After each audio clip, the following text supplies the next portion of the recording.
আমাকে এই বনভোজন করার জন্য যারা অনুপ্রেরণা জুগিয়েছে,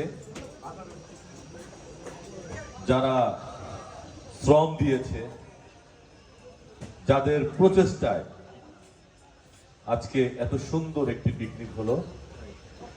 আসলে আমি এই পিকনিকের জন্য পর্যাপ্ত পরিমাণ সময় দিতে পারি নাই, শ্রম দিতে পারি নাই। শ্রম দিয়েছে আমাদের হুমায়ুন ভাই, শ্রম দিয়েছে আমাদের নবী, শ্রম দিয়েছে আমাদের রতন মোল্লা, শ্রম দিয়েছে জুয়েল, শ্রম দিয়েছে আমাদের শম্ভুদা, শ্রম দিয়েছে আমাদের সাইদুর, শ্রম দিয়েছে পিন্টু, আমাদের জাহাঙ্গীর, আচ্ছা সাত্তার ভাই। এত পরিশ্রম করার পরও তার একটা ফ্যামিলিগত দুর্ঘটনার জন্য সে আসতে পারে নাই, সেও ব্যাপক পরিশ্রম করেছে।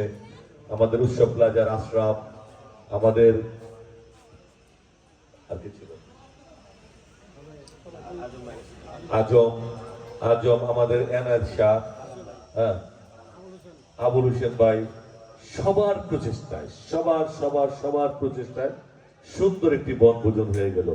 ইনশাআল্লাহ আল্লাহ যদি আমাদেরকে বাঁচিয়ে রাখে 2027 সাল পর্যন্ত, ইনশাআল্লাহ আবার আমরা এরকম সুন্দর একটি বনভোজন করব। সবার কাছে শুভকামনা চেয়ে আজকের মতো আমাদের বাজার ব্যবসায়ী কল্যাণ সমিতির বনভোজন 2026 এখানে সমাপ্ত ঘোষণা করলাম। আসসালামু আলাইকুম।